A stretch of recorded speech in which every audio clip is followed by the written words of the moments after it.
Hello friends, good morning. कैसे हो? How are you? Happy new year. नए साल की बहुत बहुत बधाई आप लोगों को। I hope you are doing well. आप बहुत अच्छा कर रहे होगे फ्रेंड्स।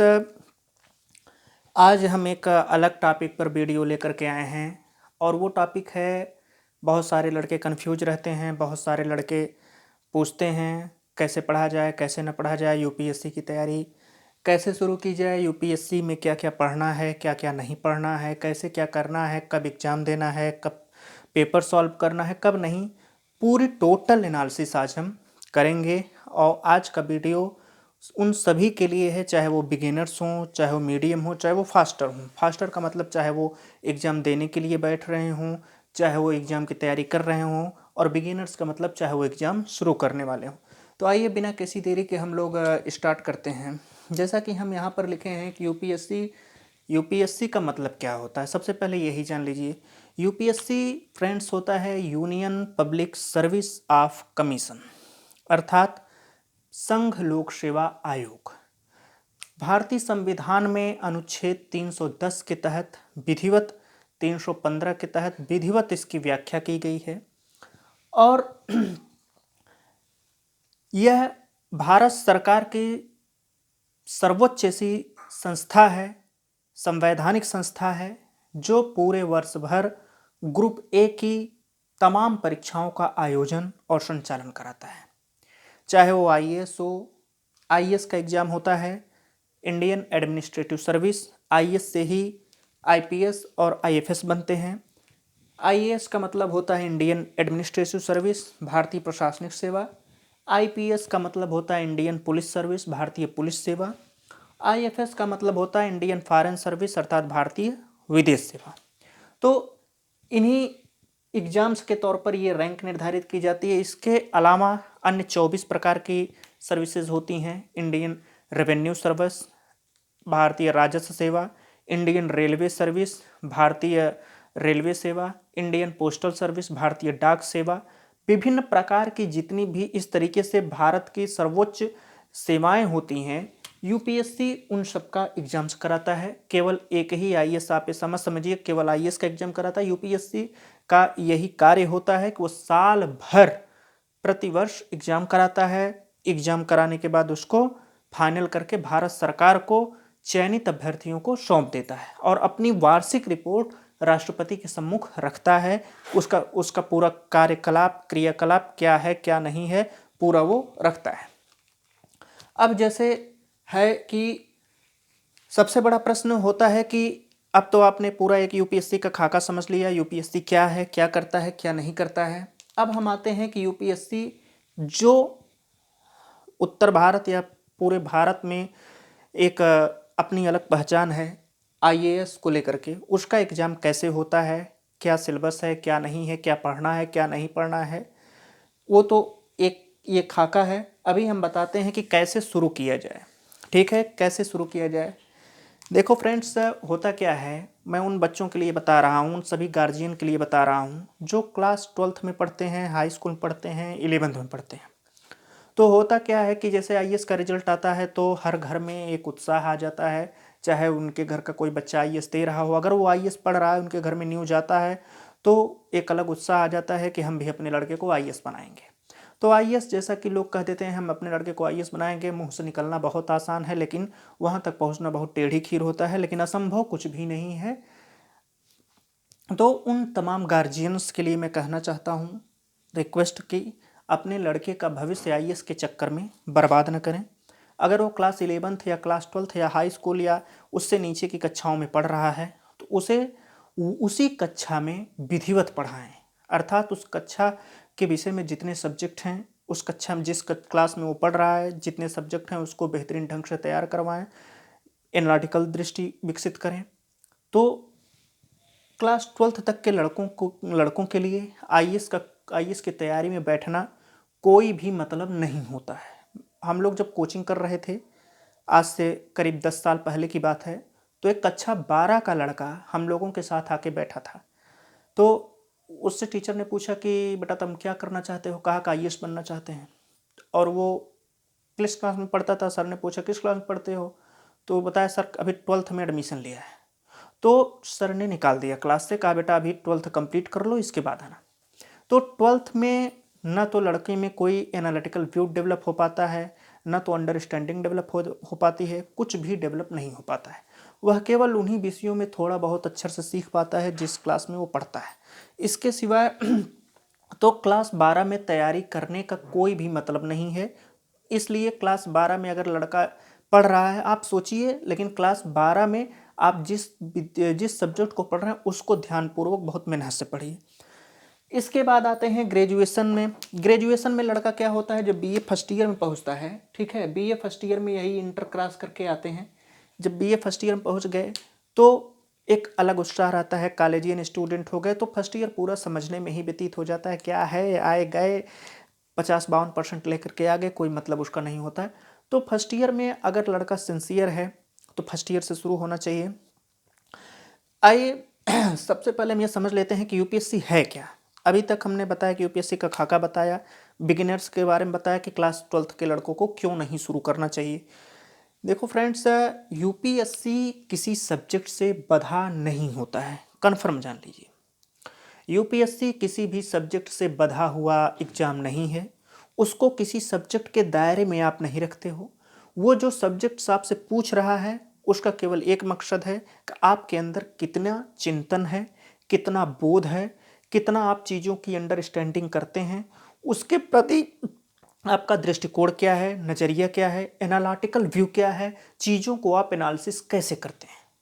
ठीक है, तो यूपीएससी यही लेता है और इसी का एग्जाम कराता है। एक तरीके से वो एक ऐसे इंसान को ढूंढता है जिसका मकसद सेवा भाव उत्पन्न करना है, जिसको जो है जनता के प्रति एक सकारात्मक दृष्टिकोण चाहिए, न कि आलोचनात्मक दृष्टिकोण। किसी के प्रति समर्थन नहीं चाहिए, किसी की गुलामी नहीं करनी चाहिए। वो एक अलग उसका एनालिटिकल व्यू होता है, विश्लेषणात्मक अध्ययन होता है। ठीक है, तो भारत सरकार का यद्यपि वो नौकर है, लेकिन वो एक ऐसा नौकर है जिसके अंतर्गत गहन चिंतन व्याप्त है, बोधगम्यता व्याप्त है, विश्लेषणात्मक क्षमता डेवलपमेंट है, सारी चीज़ें डेवलप हैं। बस केवल वो योजनाओं को अपने दिमाग से क्रियान्वित करता है। यही एक आईएएस का काम होता है। जिले को मैनेज कैसे करता है, वो सब्जेक्ट की जानकारी उससे केवल इसलिए ली जाती है ताकि वह चीज़ों को समझ करके अपने अंदर बोधगम्यता को बढ़ाए, चिंतन को बढ़ाए। ठीक है, तो इसी परिपेक्ष में वो हर वर्ष आप देखते होंगे कि 2-4 साल बाद वो अपना सिलेबस को चेंज कर देता है, रिन्यू करता है। अभी जो सिलेबस चेंज किया था सन 2011 में उसने चेंज किया था। 2011 में चेंज करने के बाद अब फिर से चेंज करेगा, अभी उस पर प्रोसेस चल रहा है। तो इस हिसाब से वो केवल और केवल सब्जेक्ट और जीएस के दम पर वो इतना एनालिसिस आपके अंदर डेवलप करना चाहता है कि आप एक अच्छे से नौकर के रूप में उभर कर आएँ और जनता की सेवा करें। ये तो हो गया यूपीएससी का दृष्टिकोण जो हमने बता दिया। इसीलिए यूपीएससी के प्रश्न जो हैं किसी भी किताब से नहीं मिलता है, ये कोई टीचर आपको नहीं बताएगा। यूपीएससी का जो प्रश्न है रटा रटाया यूपीएससी कभी नहीं पूछता है। यूपीएससी जब भी क्वेश्चन पूछेगा आपको अपना दिमाग उसमें यूज करना ही होगा। वो रटंत विद्या पर नहीं लेता एग्जाम। और यूपीएससी इसीलिए तमाम आप देखते होंगे दिल्ली में लाखों कोचिंगें होंगी, हजारों कोचिंगें होंगी, प्रयागराज में हजारों कोचिंगें होंगी, पूरे भारत में पता नहीं कितनी कोचिंगें हैं और फीस इतनी महंगी है कि जिसकी कोई सीमा नहीं। लेकिन क्वेश्चन कितना फंसता है, 100 क्वेश्चंस रहते हैं जीएस में, 100 में से अगर बहुत बढ़िया कोचिंग है तो 2-4 क्वेश्चन फंसा देता है, इसके बाद एक भी प्रश्न नहीं फंसता यूपीएससी में। उसका कारण क्या है? क्योंकि आप बच्चे को पढ़ा क्या रहे हो, बच्चे को सब्जेक्ट पढ़ा रहे हो। यूपीएससी आपसे क्या चाहता है, यहीं पर डिफरेंट है। इसीलिए यूपीएससी खास करके हिंदी मीडियम विद्यार्थियों के लिए टफेस्ट हो जाता है। क्यों?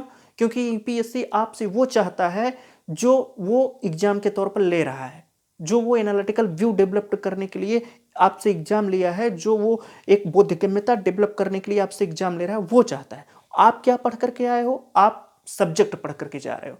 सब्जेक्ट में क्या पढ़ के जा रहे हो? थोड़ा सा फैक्ट पढ़ लिया, एक आध दो कॉन्सेप्ट क्लियर कर लिया, तब आप बैठने जा रहे हो।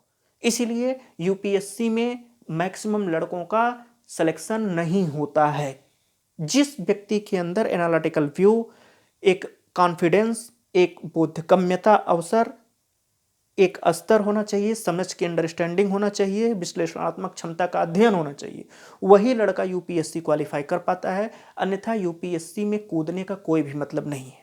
जो सब्जेक्ट में महारत होते हैं वो टीचिंग जॉब पाते हैं, प्रोफेसर बन जाते हैं, लेकिन यूपीएससी नहीं कर पाते। अरस्तु को अगर कह दिया जाए यूपीएससी क्लियर करने का तो नहीं कर पाएगा, लेकिन विश्व का सबसे महान दार्शनिक बन करके पैदा हो जाएगा।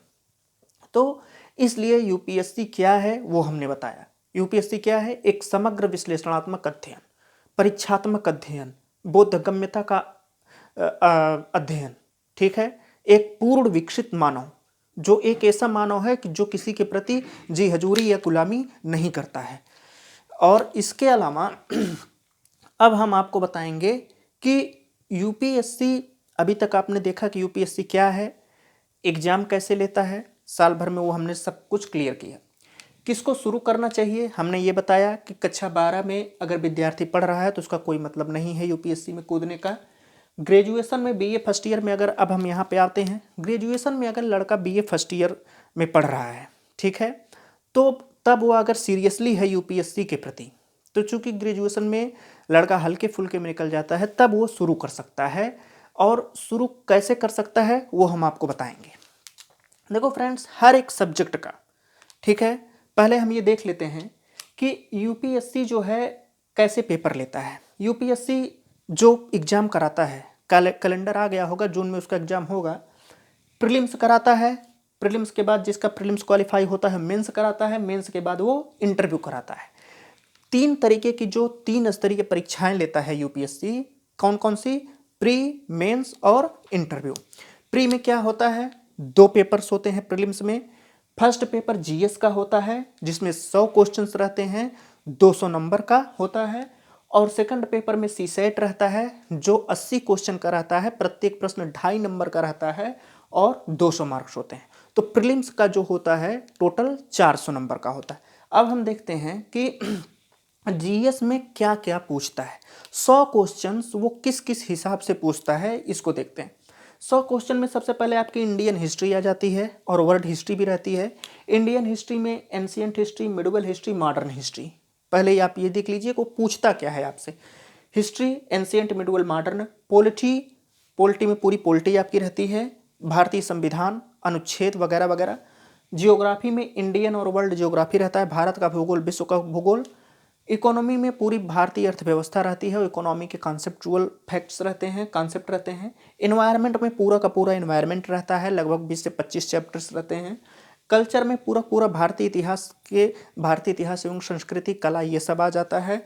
कला में मंदिर वगैरह, नृत्य वगैरह ये सब आ जाता है, त्यौहार वगैरह ये सब आ जाता है। साइंस में पूरा का पूरा आपका विज्ञान का भाग आ जाता है। टेक्नोलॉजी में ऐसी कोई टेक्नोलॉजी नहीं है जो यूपीएससी नहीं पूछे।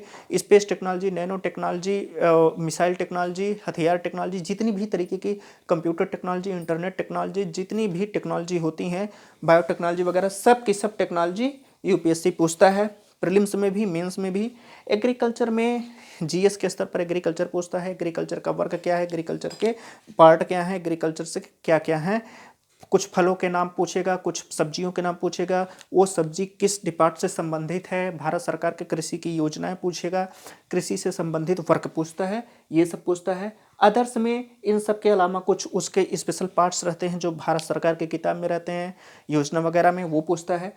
करंट, सबसे important part, very very most important part है करंट। ये जो है वेरी इंपॉर्टेंट टॉपिक्स है, ठीक है, इंपॉर्टेंट टॉपिक है करंट। क्यों है इसको बताते हैं। देखो फ्रेंड्स, ये जो हमने 10 टाइप का लिखा है, इससे जो क्वेश्चन बनते हैं, इसके अलावा करंट से, करंट एक ऐसा पार्ट है जो अकेले अगर आएगा तो मान के चलिए कि 10-15 क्वेश्चन आएंगे।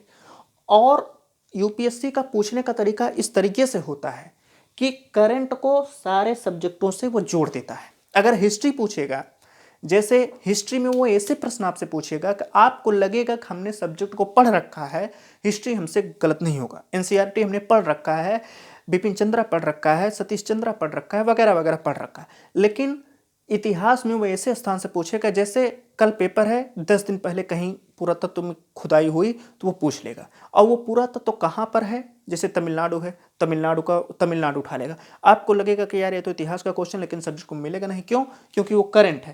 तो ये करंट वो हिस्ट्री से जोड़ दिया।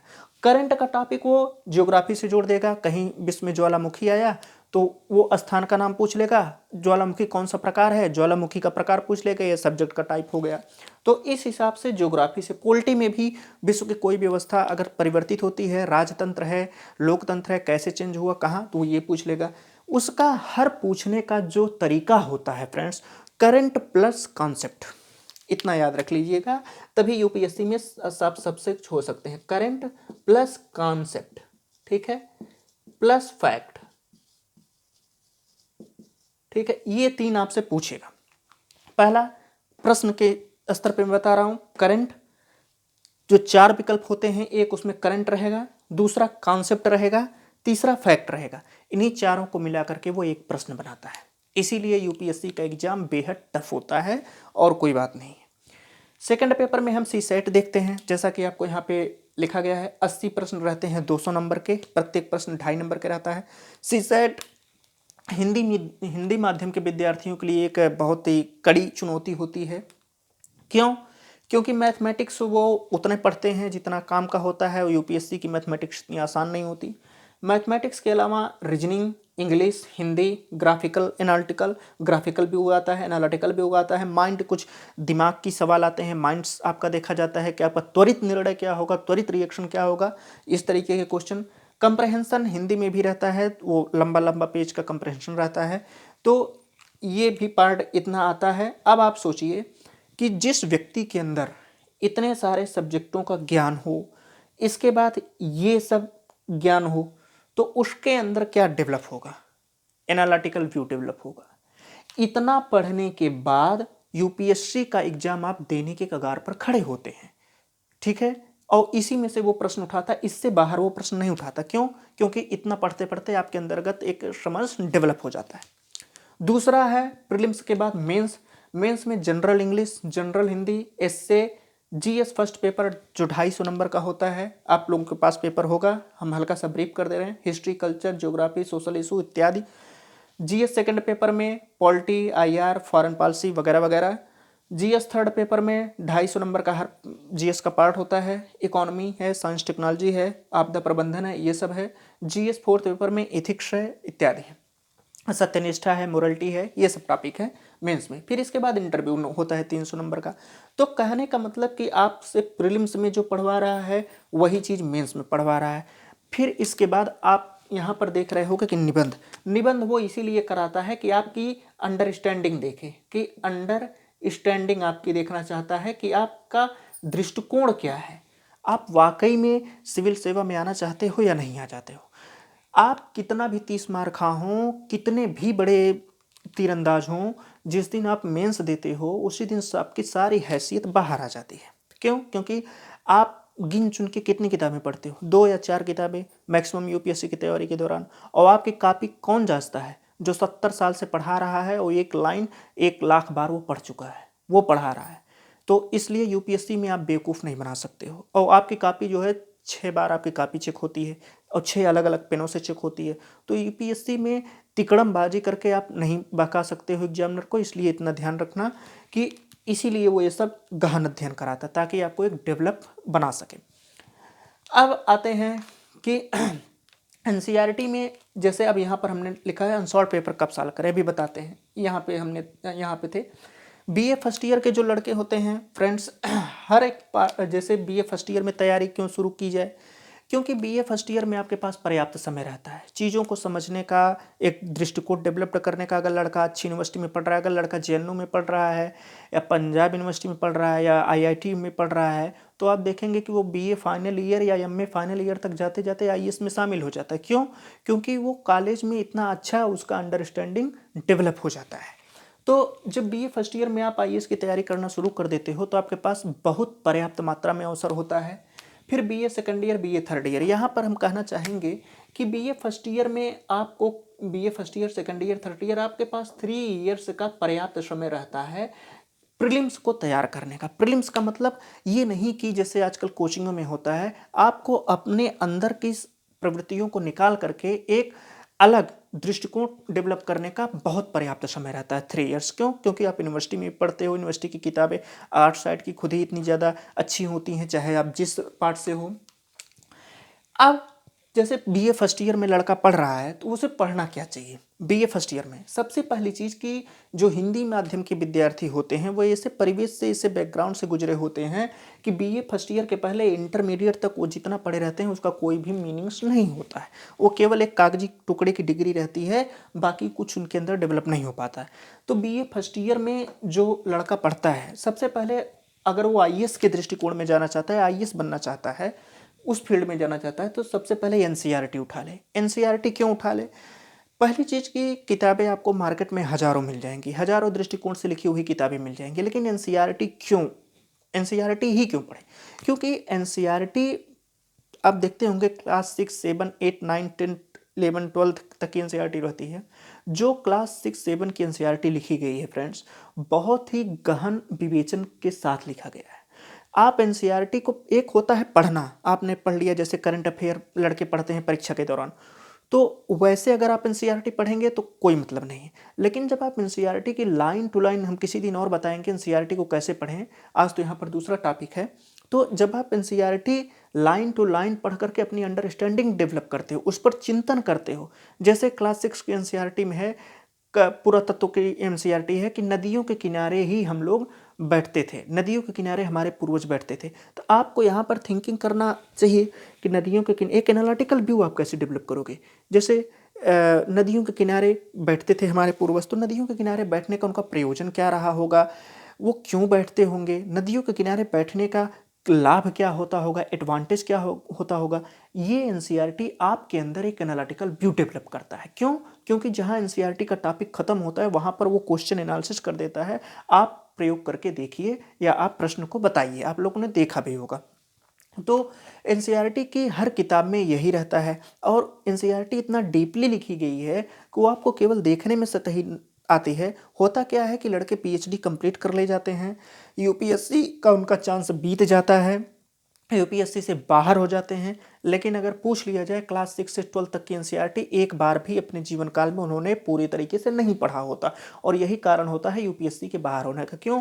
क्योंकि बीए फर्स्ट ईयर के लड़कों में इतना ज़्यादा उत्साह होता है कि मोटी मोटी किताबें लेकर के आएंगे, कहीं खरीद लेंगे, किसी प्रोफेसर की, राइटर की, बड़ी बड़ी राइटरों की 800 पेज की किताब लेकर के चले आएंगे। उनको लगता है कि वाकई ऐसी किताबों के पढ़ने के बाद एनसीईआरटी हल्की लगने लगती है, लेकिन आपके अंदर समझ डेवलपमेंट नहीं होता। वही एनसीईआरटी से यूपीएससी क्वेश्चन पुटअप करता है, आप उसका सिलेबस उठा करके देख लीजिए। तो एनसीईआरटी मेन होता है। एनसीईआरटी हमने बताया क्यों पढ़ें, अब किसी दिन बताएंगे कैसे पढ़ें, उसको हम आपको पढ़ा के बताएंगे। आज हमने बताया एनसीईआरटी क्यों पढ़ें, एनसीईआरटी कैसे पढ़ें वो अलग टॉपिक है। तो एनसीईआरटी हिस्ट्री में आपको कितना पढ़ना है, यहाँ पर हिस्ट्री में हमने लिखा है, हिस्ट्री में आपको क्लास 6 to 8 पढ़नी है। 6 to 8 की एनसीईआरटी आपको पूरी तरीके से कवर करना है। एक एक लाइन को एक एक हज़ार बार आप पढ़ डालिए। फिर क्लास 11th की, वहाँ पर थोड़ा सा इस्लाम का उदय वगैरह दिया है, मिडवल हिस्ट्री है, तो वहाँ पर आपको पढ़ना है। फिर ज्योग्राफी में हम आते हैं। ज्योग्राफी में क्लास 6 to 12 की एनसीईआरटी आपसे छूटनी नहीं चाहिए। पहली चीज़ ये, मैं अभी एनसीईआरटी पे आ रहा हूँ, फिर इसके बाद बुक बताऊँगा। एनसीईआरटी क्लास 6 से 12 तक की एनसीईआरटी आपको रटी होनी चाहिए ज्योग्राफी की। इन्वायरमेंट की अलग से कोई भी एनसीईआरटी नहीं आती है। क्लास 6 की ज्योग्राफी की एनसीईआरटी है, क्लास 11th की बायोलॉजी की एनसीईआरटी है। आप वहाँ पर देखेंगे तो वहाँ पर इन्वायरमेंट के आपको कुछ टॉपिक मिल जाएंगे। साइंस में क्लास 6 to 10 तक की जो एनसीईआरटी है वो आप पूरी तरीके से रट डालिए। जूलॉजी और बॉटनी की 11th और 12th की एनसीईआरटी हल्के स्तर पर, क्लास 11th के जो टॉपिक हैं उसको हल्के स्तर पर, 12 की एक दो टॉपिक हैं बायोटेक्नोलॉजी में, उसको आपको पढ़ना है, पूरी नहीं पढ़ना है। इकोनॉमी में एनसीईआरटी समझ में ही नहीं आएगी, जो हकीकत है हम उसको बता दें, क्योंकि जो इकोनॉमी की एनसीईआरटी लिखी गई है फ्रेंड्स, वो इकोनॉमी की एनसीईआरटी इकोनॉमी से पीजी या यूजी करने वाला लड़का ही समझ सकता है। बाकी जीएस के स्तर पर इकोनॉमी नहीं समझ में आएगा। इसीलिए इकोनॉमी में पैसा ना डुबोइएगा एनसीईआरटी खरीद करके, अगर मन है तो खरीद लीजिएगा। इकोनॉमी पढ़ने के लिए आप सीबीएसई बोर्ड की अगर कहीं हिंदी माध्यम में मिल जाए, क्योंकि इकोनॉमी की टर्मिनोलॉजी अगर समझ में आ गई तब इकोनॉमी पूरी तरीके से समझ में आ जाएगा। और पूरे जीएस में सबसे टफेस्ट पार्ट यही है भी, हम आपको ये भी बता दे रहे हैं इकोनॉमी जो है पूरे जीएस में सबसे टफेस्ट पार्ट है, ये इकोनॉमी जल्दी समझ में नहीं आती। सीबीएसई बोर्ड की क्लास 11th और 12th की अगर एनसीईआरटी हिंदी माध्यम में मिल जाए, जो हिंदी माध्यम के स्टूडेंट है वो, और जो क्लास इंग्लिश मीडियम के हैं उनके लिए कोई बातें नहीं, तो उनके लिए ये बेस्ट है। पॉलिटी के लिए जैसे लोकतंत्र क्या है, संविधान क्या है, जो टर्मिनोलॉजी है वो क्लास 6 to 10 तक आपको डेवलप करना है, क्लास 6 to 10 तक आप पढ़ सकते हैं। सामाजिक न्याय जो एक अलग होता है, जो मेंस में पूछा जाता है, क्लास 11 की एनसीईआरटी आती है, सोशियोलॉजी की वो पढ़ सकते हैं। इथिक्स में क्रॉनिकल की आती है बुक, वो पढ़ सकते हैं। कल्चर में नितिन सिंह घानिया जी जो आईएएस खुद हैं, उनकी किताब बहुत ही अच्छी है कल्चर के दृष्टिकोण से, वो आप पढ़ सकते हैं। अब आता है करंट, सबसे इम्पॉर्टेंट जो हम पहले बता रहे हैं, करंट में क्या पढ़ना है। इंग्लिश मीडियम के विद्यार्थियों के लिए फ्रेंड्स कोई भी तकलीफ नहीं होती है। क्यों? क्योंकि द हिंदू इंग्लिश में आता है, द इंडियन एक्सप्रेस इंग्लिश में आता है, और जो अच्छे अच्छे पेपर्स हैं, जितने अच्छे मैटर्स हैं, सब इंग्लिश में प्रोवाइड होते हैं। हालांकि आजकल इंटरनेट है, ट्रांसलेटर है, वगैरह वगैरह सुविधाएं बढ़ी हैं, लेकिन जितनी अपेक्षाएं हैं उतनी नहीं बढ़ी हैं। जैसे हिंदी मीडियम के विद्यार्थियों को 10 रुपये में अगर 9 रुपये चाहिए तो उनको 2 रुपये मिल रहा है। तो इस तरीके की सुविधाएं बढ़ी हैं, लेकिन उतनी नहीं। तो इंग्लिश मीडियम वालों के लिए तो ठीक है। हिंदी मीडियम वालों के लिए सबसे पहले वो एनसीईआरटी को, जितना मैंने लिखा है, एक एक लाइन को एक एक हज़ार बार, बीए फर्स्ट ईयर में अगर लड़का पढ़ रहा है, सेकंड ईयर में पढ़ रहा है, फाइनल ईयर में पढ़ रहा है, या बीए तक नहीं पढ़ा, एमए तक नहीं पढ़ा, तो एमए के बाद शुरू करता है, तब भी उसको इसी प्रोसेस से गुजरना ही पड़ेगा, इसके सिवाय कोई भी चारा नहीं है। तो इतना याद रख लो कि जो चीज़ आपको एमए करने के बाद पढ़नी है वो आप बीए फर्स्ट ईयर से ही शुरू कर दो। बीए फर्स्ट ईयर के बच्चे हैं वो एनसीईआरटी पर विशेष ध्यान दें, चाहे आप जिस भी क्लास में पढ़ते हो। अब एनसीईआरटी पढ़ने के बाद अगर आपको, हालांकि आपका 70% वर्क एनसीईआरटी और द हिंदू ही करा देता है, जो बीटेक के लड़के होते हैं केवल एनसीईआरटी और द हिंदू पढ़ करके क्वालिफाई कर जाते हैं। लेकिन अगर आपको पढ़ने का मन करे, जैसे सब्जेक्ट में होता है हिस्ट्री सब्जेक्ट है जिसका, उसके लिए मैं बता दूं, लाल बहादुर वर्मा की वर्ल्ड हिस्ट्री आती है, वो आपको पढ़ना है। मॉडर्न हिस्ट्री में बिपिन चंद्रा की 2-3 किताबें आती हैं, वो आपको पढ़ना है। मिडिवल हिस्ट्री में सतीश चंद्रा की एनसीईआरटी आती है, वो आपको पढ़ना है।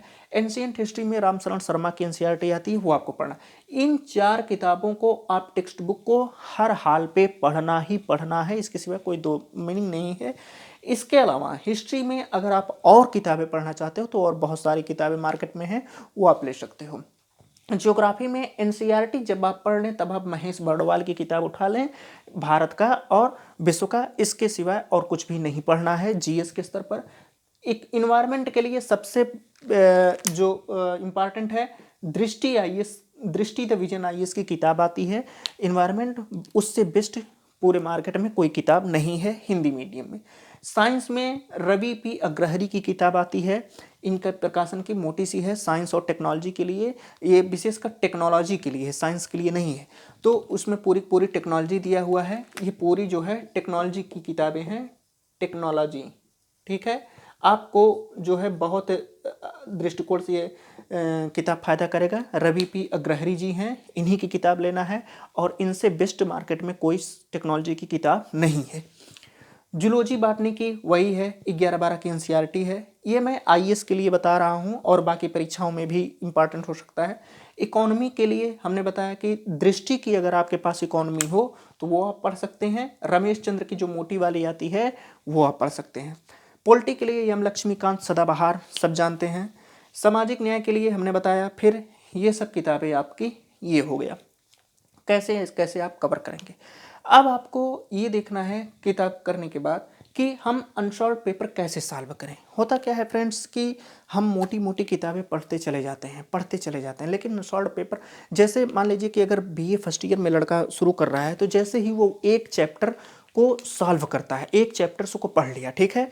अब अगर एक चैप्टर को वो पढ़ लिया तो सबसे पहली चीज़ कि वो डेवलप क्या करे। यहाँ पर हम इम्पॉर्टेंस आपको बता रहे हैं कि क्या उसे डेवलप करना है, क्या नहीं डेवलप करना है, इस चीज़ पे आप विशेष ध्यान दीजिएगा। इसको हम मिटा दे रहे हैं।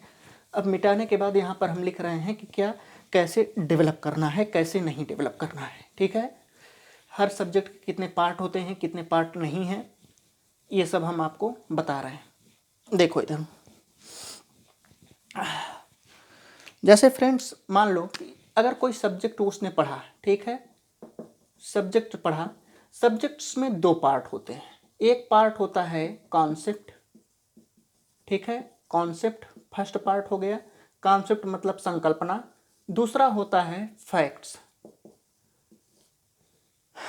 अब यहाँ पर आप देखो कैसे पढ़ें, ठीक है, ये अभी जो हम बता रहे थे एनसीईआरटी कैसे पढ़ें, हम यहीं पे उसका आंसर दे रहे हैं। कैसे पढ़ें, सब्जेक्ट्स कैसे तैयार करें। देखो फ्रेंड्स होता क्या है कि अब यही आपको देखना है। यहाँ बैठा है आईएएस का एग्ज़ाम, ठीक है, ये आईएएस का एग्ज़ाम है। वो जब पूछेगा तो अभी हमने बताया कि एक कॉन्सेप्ट को लेगा, एक फैक्ट्स को लेगा और प्लस करंट जोड़ेगा, इसके बाद वो क्वेश्चन तैयार करेगा। ठीक है, इसके बाद वो क्वेश्चन तैयार करेगा। ये उसका पूछने का स्ट्रक्चर है। इसको आप अगर याद कर लिए, इतने पार्ट को अगर आपने अपने जीवन में उतार लिया तो आपको आईएएस बनने से कोई नहीं रोक सकता। कैसे, कोई भी सब्जेक्ट उठाइए, जैसे हिस्ट्री है, हिस्ट्री आपने उठाया, पहला चैप्टर आपने पढ़ा पुरातत्व के लिए, पुरातत्व क्या है क्या नहीं है। सबसे पहले चीज़ की आप अपना रफ निकालिए। कॉन्सेप्ट का मतलब होता है संकल्पना। जैसे हमने बताया कि नदियों के किनारे क्यों बैठते थे। जब आपके प्रश्न में आ जाए कि क्यों बैठते थे, ठीक है, जैसे आपने लिखा कि क्यों बैठते थे हमारे पूर्वज नदियों के किनारे क्यों बैठते थे। यहाँ पर है नदियों के किनारे, ठीक है, नदियों के किनारे क्यों बैठते थे, क्यों बैठते थे, ठीक है, नदियों के किनारे क्यों बैठते थे। ये आपका कॉन्सेप्ट है। क्या कॉन्सेप्ट है, नदियों के किनारे क्यों बैठते थे। यहाँ पर आया है क्यों, क्यों, दिस इज अ कॉन्सेप्ट। क्यों, क्योंकि नदियों का पानी मीठा होता था, मीठा पानी, ठीक है, मीठा पानी, और संसाधन होते थे वहाँ पर। संसाधन में उनको पत्थर मिल जाता था, पत्थर, औजार, हथियार मिल जाते थे, मछली मिल जाती थी, शिकार के लिए संसाधन मिल जाते थे इत्यादि वगैरह, और पानी से चलकर को अनेक स्थान पर पहुंच जाते थे, नाव वगैरह। तो ये आपका कॉन्सेप्ट हो गया। इसी तरीके से आपको पूरे सब्जेक्ट्स में जितने भी तरीके से आप जो कुछ भी पढ़ते हैं, क्यों, कैसे नदियों का जल मीठा होता था, पूर्वज हमारे कैसे वहां पर पहुंचे, खोज करके रिसर्च करके वहां पर पहुंच गए। तो ये आपका कॉन्सेप्ट हो गया। अब फैक्ट क्या है, फैक्ट का मतलब ये हुआ कि कौन सी नदी थी जिस पर जो है हमारे पूर्वज ज़्यादा मेहनत किए, ज़्यादा उसी के करीब आते थे, कहाँ पर थी वो नदी, कहाँ पर थी। तो ये है आपका फैक्ट, ठीक है, ये फैक्ट है, ये कॉन्सेप्ट है। दिस इज अ कॉन्सेप्ट और ये है फैक्ट।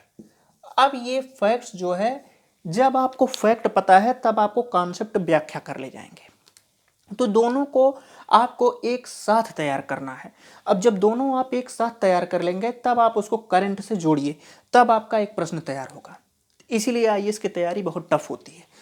अब आपने कॉन्सेप्ट को एक तरीके, जब आप पढ़ रहे हैं तो एक पेज ले लीजिए, एक पेपर ले लीजिए, पेन ले लीजिए, जितने भी इस तरीके से कॉन्सेप्ट हैं उसको आप जो है अलग करिए। जैसे हम ये बता रहे हैं भारतीय संविधान से अगर जुड़े कॉन्सेप्ट को देखना, जैसे संविधान क्या है, दिस इज अ कॉन्सेप्ट, ठीक है, संविधान क्या है, कॉन्सेप्ट है, सबके लिए बराबर कानून है। संविधान लागू कब हुआ, ठीक है, तो संविधान लागू कब हुआ, ये आपका फैक्ट है। संविधान उसी दिन क्यों लागू हुआ, दैट इज द कॉन्सेप्ट। तो इस तरीके से फैक्ट और कॉन्सेप्ट, तो जो कॉन्सेप्ट है उसको आप अलग पेज पे लिखिए, वो आपका मेंस पे काम देगा, और मेंस में काम देने के बाद एक आध कुछ परसेंट तक प्रीलिम्स में काम देगा।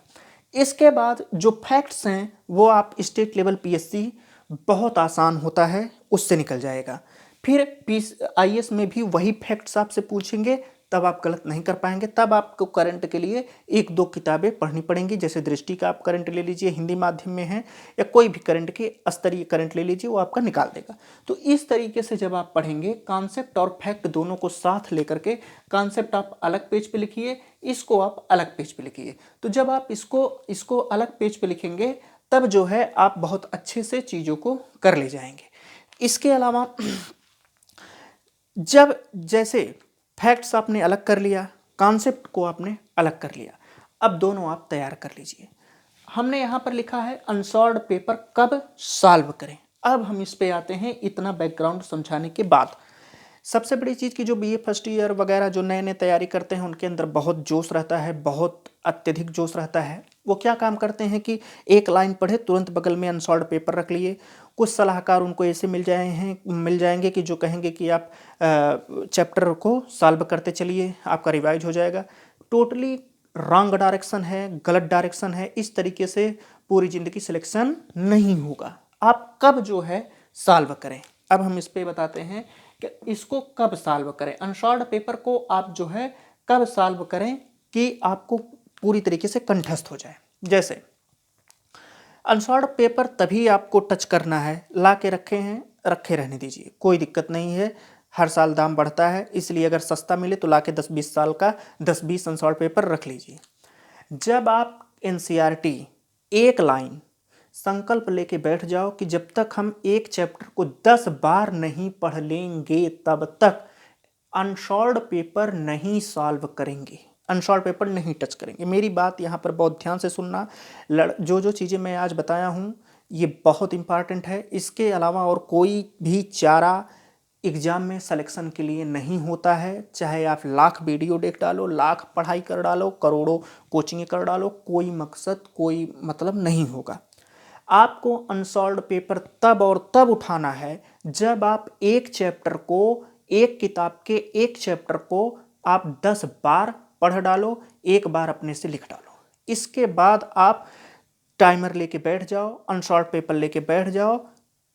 टाइमर जरूर लो, और टाइमर आप तब लगाओ जब आपने उस चैप्टर को 10 बार 15 बार पढ़ डाला है। इसीलिए मैंने यहाँ पर नाम लिया BA first year, second year, final year तक। जो BA first year, second year, final year के स्टूडेंट होते हैं, उनके पास एनसीईआरटी पढ़ने का बहुत ही लंबा समय होता है, बहुत समय होता है। वो 3 सालों में 100 बार एनसीईआरटी पढ़ सकते हैं बड़े आराम से, अगर वो बीए तक एनसीईआरटी पढ़ लिए हैं। या मैं बीए के लड़कों को बता रहा हूँ जो 100 बार एनसीईआरटी पढ़ चुके हैं। इसके बाद उनको अनसॉल्व्ड पेपर उठा लेना है। एनसीईआरटी का अनसॉल्व्ड पेपर मार्केट में उपलब्ध है, तब आप अपना एनालिसिस खुद से करिए। तब आप देखेंगे कि आपका लेवल कहाँ तक पहुँचा, आपके अंतर्गत अंडरस्टैंडिंग कितनी डेवलप हुई। इसके बाद आप कोचिंगों के टेस्ट सीरीज को ज्वाइन कीजिए, तब आपको सिलेक्शन होने से कोई भी बंदा नहीं रोक सकता है। अगर इसके अलावा आपको कोई विधि सरल आती है तो नो डाउट आप ज्वाइन कर लीजिए, क्योंकि सबसे सरल विधि यही होती है। बाकी अगर आप एक चैप्टर पढ़ते हो, 10 दिन नहीं पढ़ते हो, या 10 बार उसको इधर उधर नहीं करते हो, चैप्टर पढ़ के तुरंत अनसॉल्व पेपर पे आ गए, तो आपको भूलता चला जाएगा, उसका कोई मतलब नहीं होता। आपको दिमाग में बैठा कर चीज़ों को एनालिटिकल कैसे करना है, वो चीज़ें आपको देखना है। इसके बाद आपको अनसॉल्व पेपर उठाना है। अनसॉल्व पेपर शुरू में उठाना फेलियर के रास्ते पर पहला कदम होता है। अनसॉल्व पेपर अगर आपने शुरू में उठा लिया, बिना पढ़े उठा लिया, चीज़ों को बिना समझे उठा लिया, केवल ये देखने के लिए उठा लिया कि देखें कैसा आता है, तो आप देख सकते हो, देखने में कोई बुराई नहीं है, उसका पैसा नहीं लगता। लेकिन आप अगर बिना पढ़े उठा लिए, बिना समझे उठा लिए, उसको सॉल्व करने बैठ गए, तो फ्रस्ट्रेशन के सिवाय कुछ नहीं होगा। तब आप एनसीईआरटी खोलोगे, एनसीईआरटी में वो चीज़ें लिखी नहीं होंगी। क्यों नहीं लिखी होंगी? क्योंकि एनसीईआरटी में तो विज्ञान लिखा गया है, समझने की तकनीक लिखी गई है। आप अपना लेवल बढ़ा ही नहीं पाए। कैसे नहीं बढ़ा पाए? जब एनसीईआरटी आपने पढ़ा नहीं 100 बार, गहन चिंतन नहीं किया, एक व्यापक दृष्टिकोण नहीं डेवलप किया, एक एनालिटिकल व्यू नहीं डेवलप किया, तो उसी एनसीईआरटी में से क्वेश्चन पूछ लेगा और आप फटाक से बाहर हो जाते हो। और कोई भी कोचिंग वाला आपके अंदर इतनी क्षमता नहीं डेवलप कर सकता। क्यों? आज आप चाहे कोई भी, मैं यहाँ नाम नहीं लूँगा, कोई भी जितनी भी बड़ी बड़ी कोचिंगें हैं आईएएस की, वहाँ पर आप देखोगे आपको क्लास 6 to 12 तक केवल एनसीईआरटी ही पढ़ाते हैं। एनसीईआरटी के सिवाय वो कोई किताब नहीं पढ़ाते हैं। एनसीईआरटी से ही वो डेवलप्ड करते हैं आपके अंतर्गत वो क्षमता, और एनसीईआरटी से ही वो कोचिंग का टेस्ट सीरीज होता है जो लाखों रुपए का होता है, और वो एनसीईआरटी पर ही बेस्ड क्वेश्चन होता है। आप लोग सोचते हो इतना टफ है, इतना टफ है, और क्यों इंग्लिश मीडियम का विद्यार्थी जो है सक्सेस हो जाता है फर्स्ट अटेम्प्ट में? क्यों? क्योंकि वो क्लास 6 to 10 बहुत अच्छे से पढ़ा है। इंग्लिश मीडियम में बहुत अच्छे से पढ़ाया जाता है चीज़ों को, एक बार वही चीज़ 3 में, वही चीज़ 4 में, वही चीज़ 5 में पढ़ाते जाते हैं, उसे रट जाता है, एक अंडरस्टैंडिंग डेवलप्ड हो जाती है। जब वो डेवलप्ड हो गई तो उसको एक नज़र से देखा, वही चीज़ जो कक्षा 12 तक उसने 10 साल तक सॉल्व किया, 12 साल तक सॉल्व किया, वही पिछले 12 साल से फिर एक बार आके सॉल्व कर लिया, उसका बैकग्राउंड मजबूत है। और हिंदी मीडियम के विद्यार्थी एनसीईआरटी से रहेंगे कोसों दूर, तुरंत अनसॉल्व पेपर पे आएंगे। अनसॉल्व पेपर में जो क्वेश्चन होता है यूपीएससी का वो डेवलप्ड पर होता है, अंडरस्टैंडिंग डेवलप पर, और बगैर 100 बार पढ़े अंडरस्टैंडिंग डेवलपमेंट है नहीं, इसीलिए 10 में से 2 क्वेश्चन सही होता है, वह तुक्का बाकी। इसीलिए जब आप यूपीएससी का एग्जाम देते हो तो 100 क्वेश्चन में से मुश्किल से 30-40 क्वेश्चन कर पाते हो, उसमें से 2 या 4 क्वेश्चन तुक्का लग जाता है, 30-40 नंबर पा करके रह जाते हो, 6 के 6 अटेम्प्ट आपके इसी में चले जाते हैं। आप समझ नहीं पाते हो कि मेरा कब 6 के 6 वो अटेम्प्ट बीत गए, खाली हाथ वापस आ जाते हो। तो ये यूपीएससी की पहली रणनीति होती है। यूपीएससी की रणनीति कैसे तैयार करें, ये यूपीएससी की हमने रणनीति तैयार बताया। बाकी इसके सिवाय मुझे नहीं समझ में आता कोई दूसरा उपाय है। आप लोग इसी रणनीति को फॉलो करिएगा। आज हमने जो बहुत डाउट था उसको क्लियर किया। अब हम जो जैसे पढ़ा रहे थे कंटिन्यू, वैसे हमारा लेक्चर चलेगा। कुछ पार्ट हमने यहाँ पर जो फैक्ट बताया है, फैक्ट को हम अलग लेकर के आएंगे। हर सब्जेक्ट में एक रणनीति ये भी है, आप जो भी सब्जेक्ट पढ़ोगे, ठीक है, जो कुछ भी सब्जेक्ट पढ़ोगे उसमें 2 चीज़ें रहेंगी, एक कॉन्सेप्ट रहेगा, एक फैक्ट रहेगा, चाहे जिस सब्जेक्ट को पढ़ो। तो आप जो भी हिस्ट्री, ज्योग्राफी, पॉलिटी वगैरह ये सब पढ़ोगे, इकोनॉमी वगैरह, फैक्ट का आप अलग नोट्स बनाओ, कॉन्सेप्ट का अलग नोट बनाओ, फिर इसके बाद आप उसको करंट से टैली कराओ। यही पढ़ने का सबसे बेस्ट तरीका होता है। इसके सिवाय कोई भी तरीका नहीं है, नहीं है, नहीं है। तो फैक्ट्स कहाँ सबसे ज़्यादा पूछा जाता है? यूपीपीसीएस स्टेट लेवल पीएससी में। Concept plus fact plus current कहाँ पूछा जाता है? यूपीएससी में। हमने यहाँ पर दोनों को बता दिया कैसे कैसे पढ़ना है। अब हम जो आगे का लेक्चर्स लेंगे, चूँकि पीसीएस और यूपीएससी का एग्जाम सब करीब आ रहे हैं, तो उसमें आपको डेली 5 फैक्ट्स, ज्योग्राफी, हिस्ट्री वगैरह जो जो रटने के योग्य हैं, जिसको अंडरस्टैंडिंग डेवलप नहीं करना, आपको केवल तिथि याद करनी है, वो फैक्ट्स हम आपको ऐसे ऐसे बताएंगे जो बहुत इंपॉर्टेंट है, परीक्षा में पूछे जाएंगे, आपको केवल टिक लगाना है। तो ये एक अलग तरीका है परीक्षा में निकलने का।